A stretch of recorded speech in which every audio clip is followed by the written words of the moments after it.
La première partie du cours qui s'intitule « Du questionnaire au traitement statistique ». Je vous l'ai dit, lorsqu'on exploite des données quantitatives, lorsqu'on utilise des chiffres, il faut absolument avoir connaissance de leur provenance. D'où proviennent les données, qui les a produites. Donc, on distingue trois principaux types de données quantitatives. Donc, il y a trois principales sources. La première, ce sont des données de l'état civil principalement, mais on peut élargir aussi aux données administratives en général. Ce sont des données qui ont la spécificité d'être exhaustives. Les données de l'état civil, elles portent sur les naissances, les décès et les mariages, et donc elles nous renseignent sur les mouvements de la population. Et leur fonction première, c'est donc de définir les individus, de donner une certaine identité aux personnes. Donc l'avantage de ces données, de l'état civil, mais plus largement des données administratives dont on peut disposer, comme elles sont exhaustives, évidemment, les marges d'erreur sont plus limitées. Donc on a là vraiment accès à l'ensemble de la population. Ça, c'est un avantage certain. Par contre, la limite principale, c'est que ce sont des données très succinctes, où peu d'informations sont présentes, les naissances, les décès, les mariages. Bon, en termes d'analyse sociologique, là, on va vite être à court pour interpréter, pour donner un peu du corps à ces identités de personnes. Donc c'est le premier type de données qu'on utilise depuis très longtemps. La deuxième source de données, ce sont donc les recensements de la population.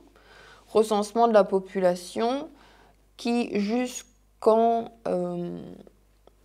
1999, était là aussi mené sur une population exhaustive. Donc on interrogeait tous les 5 ans à peu près l'ensemble de la population.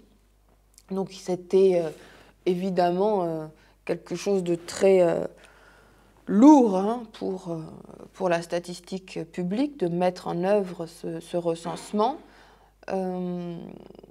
C'était également très coûteux, mais ça nous donnait donc une information exhaustive, quasi exhaustive, parce qu'évidemment il y a toujours des personnes qui arrivent à échapper au recensement, mais bon, ça c'est pas très important. Donc là aussi, une information précise. L'avantage du recensement, c'est que ça nous donne une information précise, très localisée, commune par commune, quartier par quartier même. Donc on a une échelle géographique qui est très fine, et on a ainsi quand même, à partir du bulletin du recensement, qui comporte aussi un bulletin de logement, on commence à avoir quelques informations sur la personne intéressantes à exploiter.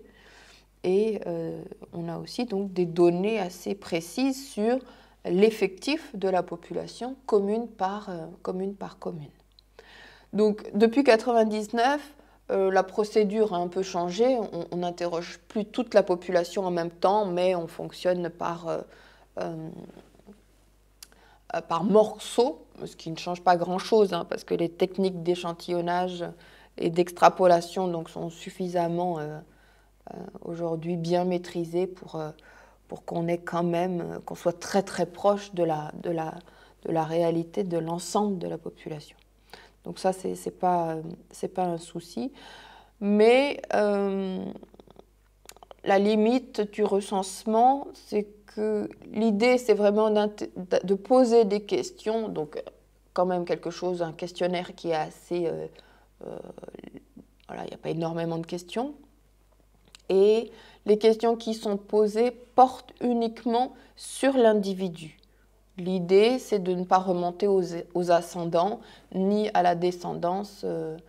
On lui demande combien il a d'enfants, mais il n'y a pas de question directement sur ses enfants, ni sur ses parents, d'où ils viennent, quel métier ils faisaient. Donc, le recensement, ça porte sur l'individu. Donc ça, c'est le deuxième source de données quantitatives auxquelles on peut avoir accès. Troisième type de données qu'on utilise en sociologie, en sciences sociales quand même le plus souvent, c'est ce que l'on appelle les enquêtes par échantillon. On va donc interroger une partie donc des individus, en ciblant parfois sur certains groupes sociaux, hein, et on va donc développer certaines thématiques. Donc on a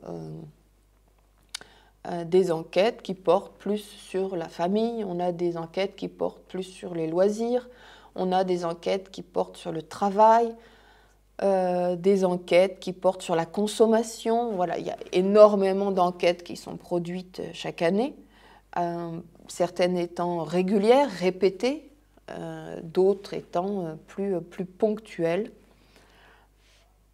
Donc l'avantage là, c'est de pouvoir creuser un aspect. Donc on va s'interroger sur la famille et on va pouvoir avoir donc un questionnaire parfois très long, hein. On a des questionnaires qui peuvent faire 60 pages, on peut avoir des durées de questionnaires qui peuvent aller jusqu'à 1h30. Et on interroge donc, par contre, du coup, là aussi pour des raisons de coût principalement, on n'interroge qu'une partie de la population. 5 000, 10 000, 20 000 individus selon les enquêtes. Voilà, donc 3 sources de données qui n'ont pas les mêmes finalités, certaines étant exhaustives, d'autres non, certaines permettant d'avoir des informations sommaires sur les individus, d'autres permettant au contraire de creuser certains aspects et donc d'aller plus en profondeur dans des dimensions spécifiques comme le travail, l'éducation, par exemple. Alors, qui produit ces données statistiques, qui produit ces bases de données?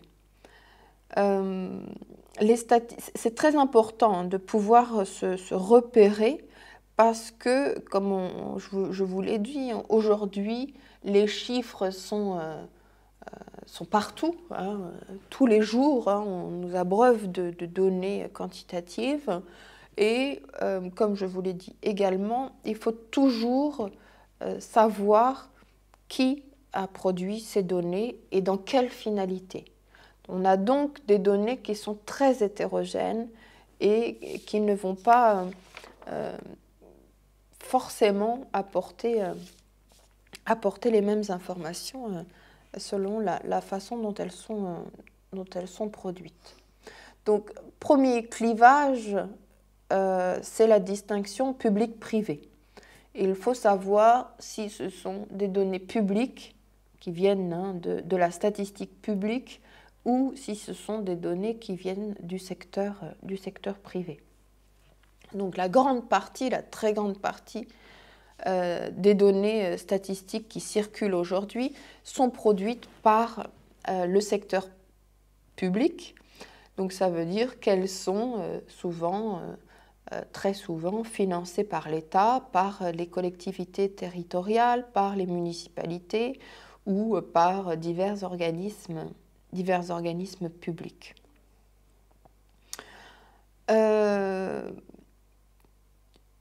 Je vous l'ai dit aussi, mais je le répète, hein, ça fait longtemps que l'État produit des données statistiques parce que ça lui permet d'avoir évidemment une meilleure connaissance de la population qu'il a à gouverner.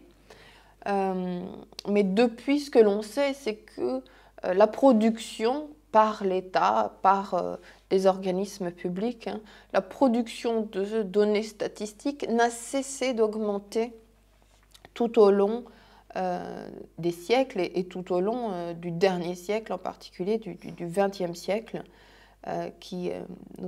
depuis la Seconde Guerre mondiale et la création de certains instituts comme l'INSEE, qui est créé en 1946, ou comme l'INED, qui est créé en 1945. Voilà, depuis la création, la mise en place de ces instituts, les données statistiques n'ont jamais été aussi nombreuses. Donc, l'INSEE, l'Institut national de la statistique et des études économiques, c'est le principal pourvoyeur de données statistiques. Il est le noyau dur de la statistique publique en France. Il a un rôle central, puisqu'il produit des données économiques, des données sur l'activité des entreprises, sur le système économique national. Il produit des données démographiques et sociales. Et c'est la principale instance donc qui met en place des enquêtes chaque année, puisque il y a à l'INSEE des enquêtes, comme je vous disais tout à l'heure, hein, des enquêtes répétées, mensuelles, semestrielles, annuelles, donc qui sont prises en charge par les agents de l'État qui y travaillent. Donc c'est une très grosse machine avec un siège central qui se trouve à Paris, avec aussi des antennes régionales. Je vous dis ça parce que là je vous ai renvoyé sur le site national, hein, l'INSEE, mais selon la thématique que vous mettez en œuvre, je ne sais pas moi, si vous travaillez sur la Bretagne ou si vous travaillez sur une région particulière, ça peut être intéressant d'aller voir du côté des INSEE régionaux pour avoir des informations évidemment plus précises sur la région. Donc il y a des antennes régionales qui produisent du coup elles aussi des données régionales.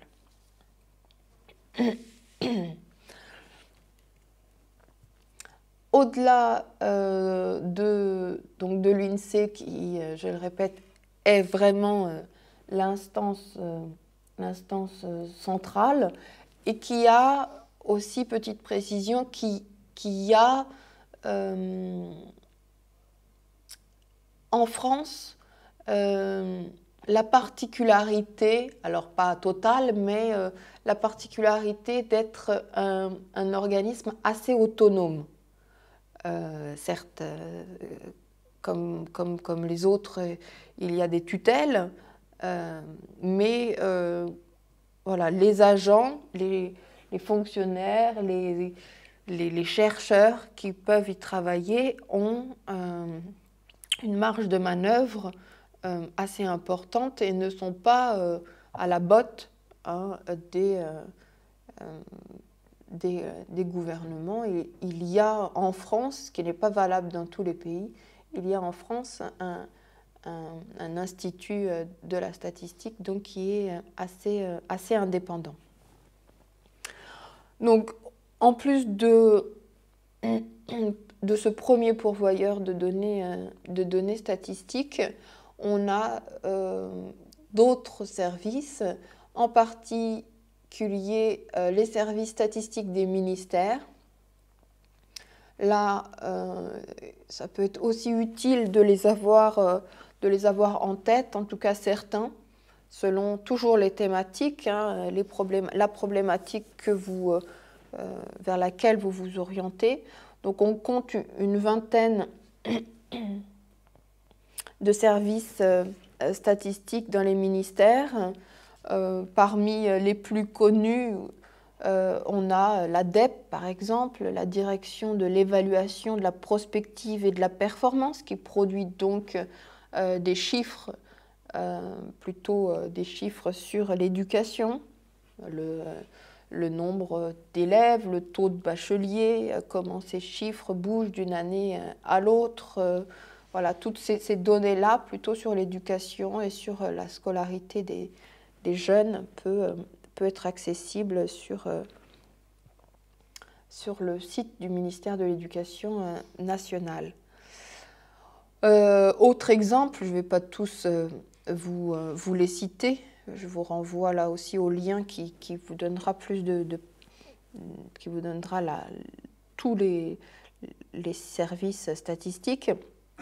Mais parmi les plus utiles, à mon avis, on a aussi la DREES, donc la Direction de la recherche, des études, de l'évaluation et des statistiques, donc ministère des Affaires sociales. Donc ça concerne des enquêtes qui peuvent porter sur la santé, sur le droit des femmes, voilà. Et un autre aussi qui peut vous être utile, c'est la DARES, Direction de l'animation, de la recherche, des études et des statistiques. Donc là, ministère du Travail, donc c'est par exemple eux qui peuvent produire les chiffres du chômage, qui peuvent produire certains taux de chômage, d'activité. Voilà. Toutes ces questions peuvent vous être accessibles, tout ça peut vous être accessible sur le site de la DARES. Et vous verrez, hein, vous avez une série de publications à chaque fois que vous pouvez utiliser. C'est ce qu'on appelle des données de seconde main. Donc, ce n'est pas vous qui allez mener les exploitations statistiques, mais vous les utilisez pour cadrer votre objet de recherche et pour ensuite pouvoir creuser un aspect.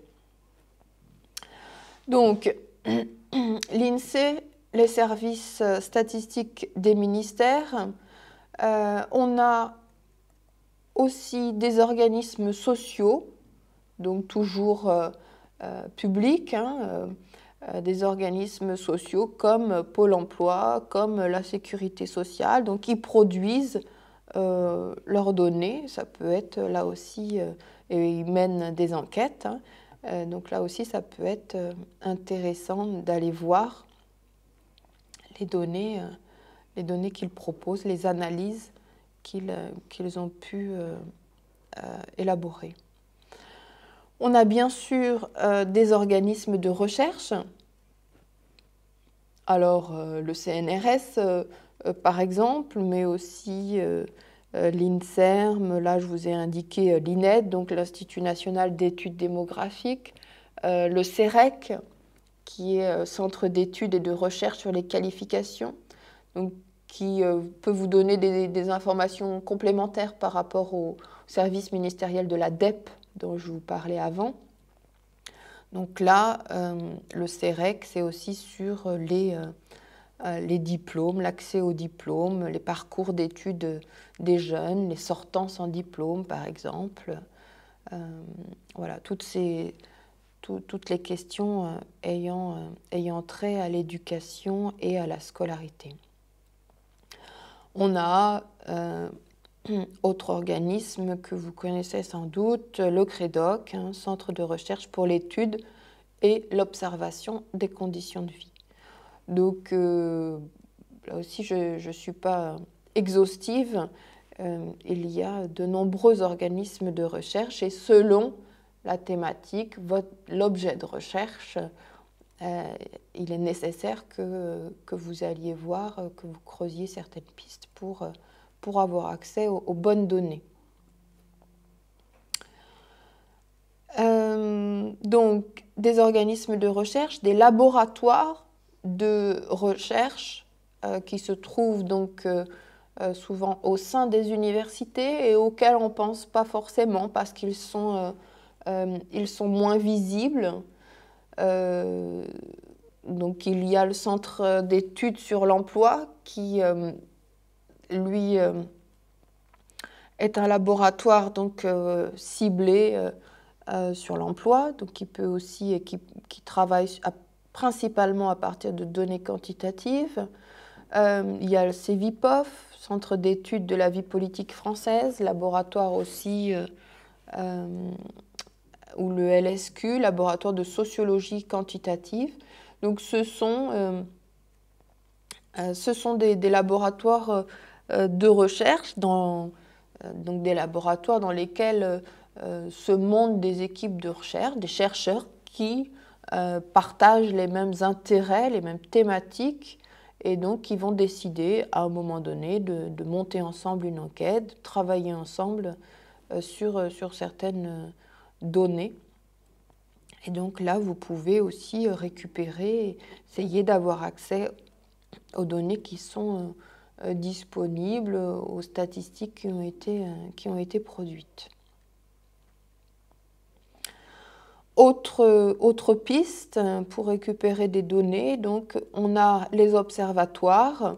Alors, un observatoire bien connu qui est aussi souvent, alors il y a un observatoire de la vie étudiante au niveau national, et il y a aussi des observatoires que l'on retrouve dans les universités, parfois rattachés d'ailleurs à certains laboratoires. Bon, ça dépend des universités. Mais là aussi, vous pouvez avoir accès donc, à des données statistiques sur les trajectoires étudiantes, donc là plutôt évidemment sur les études supérieures, mais ça porte sur les conditions de vie, les conditions d'études, les pratiques culturelles, il peut y avoir des thématiques sur les comportements à risque, sur les relations amoureuses, voilà, ça peut être des sujets assez variés. On a l'Observatoire des inégalités, donc inégalité hommes-femmes en particulier, inégalité au travail, qui peut aussi vous être utile. Et enfin, parmi les organismes publics, on a également tout ce qui touche aux statistiques internationales, avec donc des offices, de grandes organisations comme les Nations Unies, comme la Banque mondiale, comme le FMI, Eurostat. Voilà, ce sont... Alors, avec toutes les limites, toujours que ça peut comporter, puisque là, on a construit des données statistiques. Donc, chaque pays, parfois, rapporte des bouts des données qu'on va ensuite compiler ensemble. Donc dans l'idéal, il faudrait avoir un regard sur la façon dont chaque pays produit ces données, ce qui n'est pas toujours évident. Mais si on veut aller au bout du raisonnement dont je vous parlais tout à l'heure, avoir un regard critique sur ces données, pas toujours évident lorsqu'on a affaire donc à des données internationales. Donc, je vous ai dit deux types bien distingués, à mon avis, les données qui sont produites par le secteur public, qui sont majoritaires, qui émanent principalement de l'INSEE, mais pas seulement. Vous voyez qu'il y a quand même pléthore d'organismes publics, sociaux, organismes de recherche, voilà, plein de pistes possibles pour vous, pour récupérer des données et pour les exploiter. Et sinon, donc, on a évidemment des données qui sont produites par le secteur privé, mais là, évidemment, la différence, c'est que la finalité n'est pas forcément la même. La finalité pour les organismes publics, c'est principalement la connaissance, accroître la connaissance sur les individus, la société. Les instituts de sondage, les données en général qui sont produites dans le secteur privé, elles ont davantage, principalement d'ailleurs, une visée commerciale et une visée qui n'est pas forcément celle de la simple connaissance. Donc il y a essayé de cerner une clientèle, une future clientèle, essayer de savoir comment vendre plus, mieux, voilà. Et donc ça doit nous alerter sur les précautions à prendre quand on utilise ces données quantitatives qui émanent du secteur privé, parce que là, les biais, évidemment, peuvent être beaucoup plus importants. Donc, on a les instituts de sondage qui consistent, dont l'essentiel de l'activité consiste à produire des données sur la consommation, donc des études de marché. Elles peuvent aussi produire des enquêtes d'opinion. Elles peuvent produire des données plus politiques. On a parfois des enquêtes sur des personnalités politiques, des sondages préélectoraux par exemple, ou des sondages sur les sorties des urnes, donc le jour des élections. Alors là aussi, une différence notable, c'est la taille de l'échantillon. C'est-à-dire que dans les enquêtes menées dans le secteur privé, et en particulier dans les enquêtes qui sont menées par l'INSEE ou par l'INED, donc les principaux pourvoyeurs de données statistiques, l'échantillon, je vous ai dit, la plupart du temps, il oscille entre 5 000, 10 000. 10 000, c'est la taille d'un échantillon classique à l'INSEE, 10 000, 20 000 individus. On a même des enquêtes comme l'enquête emploi ou comme l'enquête famille qui portent sur 200 000, 300 000 individus, selon toujours les questions qu'on se pose. Là, dans les instituts de sondage, on est plutôt sur une taille d'échantillon qui est d'à peu près 1000 individus. Alors là, on n'abordera pas trop cette question ensemble cette année, mais vous l'avez peut-être vu en deuxième année dans votre cours construction du questionnaire. 1000 individus, dès qu'on construit déjà les marges d'erreur possibles, on se rend compte que on peut faire dire à des chiffres beaucoup de choses invraisemblables. Et donc, toutes les discussions qu'il peut y avoir pendant les élections politiques sur tel candidat qui est à 47% et tel autre qui est à 53%, quand on regarde les marges sur un échantillon de 1000 individus, quand on regarde les marges d'erreur, on se rend compte que ces chiffres-là sont pas du tout interprétables parce que la marge d'erreur est bien trop élevée.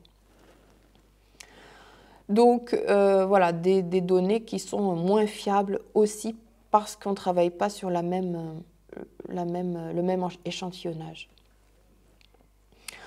Donc des instituts de sondage que vous connaissez pour la plupart, la Sofres, l'IFOP, l'Ipsos, BVA, voilà, il y en a de nombreux. Il y a aussi des entreprises qui peuvent produire, donc des entreprises de l'industrie, du commerce, des services, qui peuvent produire eux aussi leurs enquêtes, toujours avec évidemment une certaine finalité qui n'est pas forcément une finalité scientifique.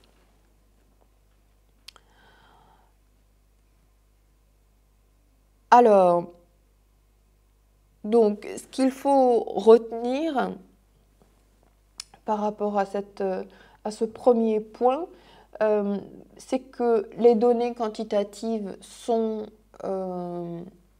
très répandues, qu'il y en a énormément, qui sont produites, que ces données, donc évidemment, il faut toujours avoir un regard critique, que ces données aussi, il faut penser qu'elles sont constamment actualisées, hein, et donc essayer, parfois on a dans les mémoires ou dans vos travaux, hein, on a des données qui remontent à 10 ans, à 15 ans. Il faut savoir que quand on travaille en sociologie, on travaille sur le temps présent, on remonte à la genèse des phénomènes, mais on travaille sur le temps présent, et donc les choses peuvent bouger très vite. Hein, donc essayez d'avoir des données, les dernières données accessibles, des données récentes.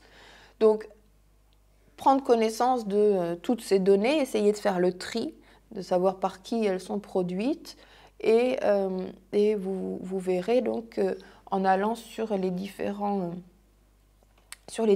sites que vous pouvez facilement avoir accès à plein de données, mais qu'il faut ensuite à vous de prendre les bons chiffres. Ça aussi, on verra ça tout au long de ce cours. L'idée, ce n'est pas d'abreuver votre lecteur de 50 chiffres, 100 chiffres, de lui donner tous les chiffres que vous avez pu parcourir, mais d'être capable de sélectionner les bons chiffres parce que dans votre réflexion sociologique, ils sont intéressants, ils sont utiles. Okay ? Donc ça, faites attention. Des chiffres, il y en a beaucoup. À vous quand même de les choisir, les sélectionner sans perdre de vue votre finalité, c'est-à-dire à quelle question vous posez et comment ces données chiffrées vous permettent de répondre et d'avancer dans votre réflexion sociologique.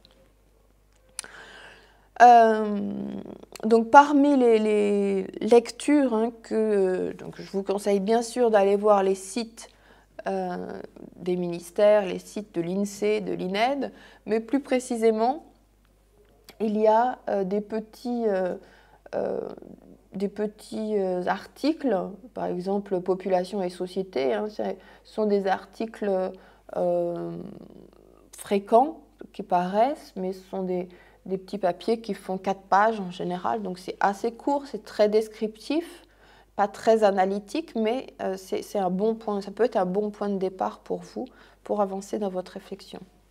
Donc il y a donc des articles, Population et Société, INSEE Première, DARES Analyse, que vous pouvez mobiliser. Donc là, des auteurs, des chercheurs ont produit ces données et ils vous livrent leurs premiers résultats, donc que vous pouvez mobiliser. La deuxième possibilité, c'est de récupérer directement les bases de données et d'exploiter vous-même ces données. D'accord ? Donc évidemment, c'est plus long et ça peut être au cœur de votre travail, de votre mémoire, si vous réalisez un mémoire sur une question qui mérite un traitement quantitatif, mais ça peut être aussi évidemment très formateur et très, très utile d'exploiter soi-même ces données parce que on n'a pas toujours tous les traitements, toutes les réponses à partir de ces petits articles ou d'ailleurs de publications plus conséquentes. Donc aujourd'hui, ce qu'il faut savoir, c'est qu'aujourd'hui, la statistique publique donne accès assez rapidement et quand même de façon assez large aux données qui sont, aux enquêtes qui sont réalisées. C'est-à-dire que vous allez